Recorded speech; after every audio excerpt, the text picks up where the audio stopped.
Praise the lord. ಕರ್ತನ ಪರಿಶುದ್ಧವಾದ ನಾಮಕ್ಕೆ ಸ್ತೋತ್ರವಾಗಲಿ. ಪ್ರಿಯರೇ, ದಿನ ದೇವರು ನಮಗೆ ಹೊಸದಾಗಿ ಒದಗಿಸಿಕೊಟ್ಟಿದ್ದಾನೆ. ಈ ದಿನಕ್ಕಾಗಿ ದೇವರಿಗೆ ಸ್ತೋತ್ರ ಮಾಡೋಣ.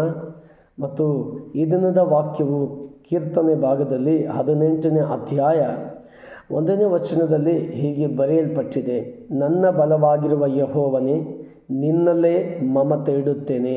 ಹಲ್ಲೆಲೂಯಾ.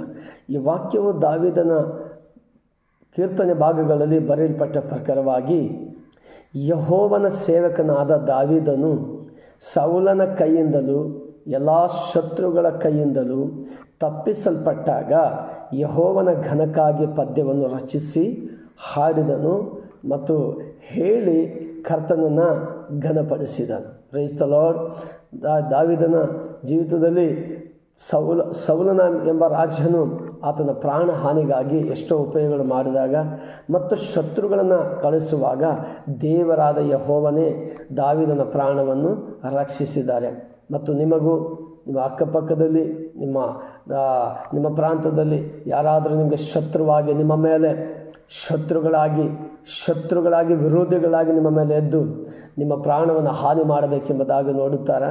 ಆದರೆ ಈ ಕೀರ್ತನೆ ಪ್ರಕಾರವಾಗಿ ದೇವರು ನಿಮ್ಮನ್ನು ದಾವೀದನನ್ನು ತಪ್ಪಿಸಿ ಕಾಪಾಡುವ ಹಾಗೆ ಕಾಪಾಡುತ್ತಾನೆ. ಹಲ್ಲೆಲೂಯಾ.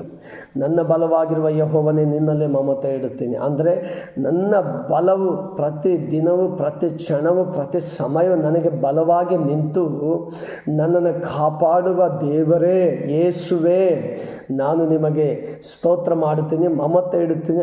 ಮಮತೆ ಅಂದರೆ ಪ್ರೀತಿ ಮಾಡುತ್ತೀನಿ.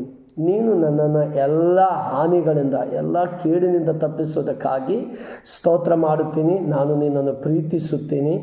ನಾನು ನಿನ್ನಲ್ಲಿ ಮಮತೆ ಇಡುತ್ತೇನೆ. ಹಲ್ಲೆಲೂಯಾ. ಮತ್ತು ಎಲ್ಲ ಸಂಕಟಗಳಿಂದ, ಎಲ್ಲ ವ್ಯಾಧಿಗಳಿಂದ, ಎಲ್ಲ ಬಾಧೆಗಳಿಂದ, ಎಲ್ಲ ಕಷ್ಟಗಳಿಂದ ಬಿಡಿಸಿದ್ದಕ್ಕಾಗಿ ದೇವರೇ, ಯೇಸುವೇ, ನಾನು ನಿನ್ನನ್ನು ಪ್ರೀತಿಸುತ್ತೀನಿ. ನಾನು ನಿನ್ನಲ್ಲೇ ಮಮತೆ ಇಡುತ್ತೇನೆ ಎಂಬುದಾಗಿ. ಹಲ್ಲೆಲೂಯಾ. ಯೆಹೋವನು ನನ್ನ ಬಂಡೆಯು, ನನ್ನ ಕೋಟೆಯು, ನನ್ನ ವಿಮೋಚಕನು, ನನ್ನ ದೇವರು, ನನ್ನ ಆಶ್ರಯ ಗಿರಿಯು. ಹಲ್ಲೆಲೂಯಾ. ನಾವು ಹೇಳಬೇಕು, ದೇವರೇ, ನಾನು ಎಲ್ಲಿ ಇದ್ದರೂ ನನಗೆ ಬಂಡೆಯಾಗಿ, ನನ್ನ ಬಂಡೆಯು ನೀನೇ, ನನ್ನ ಗುರಾಣಿಯು ನೀನೇ. ಆಮೇಲೆ ನನ್ನನ್ನು ರಕ್ಷಿಸುವ ಕೈ ನಿನ್ನದು. ಎಲ್ಲ ಶತ್ರುಗಳಿಂದ, ಎಲ್ಲ ಬಾಧೆಗಳಿಂದ ಬಿಡಿಸಿ ನನ್ನನ್ನು ಕರುಣಿಸಿ ಕಾಪಾಡಿ ನಿನ್ನನ್ನು ಪ್ರೀತಿಸುವಂತೆ ನನ್ನನ್ನು ಜೀವದಿಂದ ಉಳಿಸಿದಕ್ಕಾಗಿ ಕರ್ತನೇ ನಿಮಗೆ ಸ್ತೋತ್ರ ಎಂಬುದಾಗಿ, ನಿನ್ನನ್ನು ಪ್ರೀತಿಸುತ್ತೀನಯ್ಯ, ನಿನ್ನಲ್ಲಿ ಮಮತೆ ಇಡುತ್ತೀನಯ್ಯ ಎಂಬುದಾಗಿ ದೇವರನ್ನು ಬೇಡಿಕೊಳ್ಳುವಾಗ ಆತನು ಎಂದಿಗೂ ಕೈ ಬಿಡದೆ ಕಾಪಾಡುವ ದೇವರಾಗಿದ್ದಾನೆ. ಆತನ ಕೃಪೆ ನಿಮ್ಮೊಂದಿಗೆ ಶಾಶ್ವತ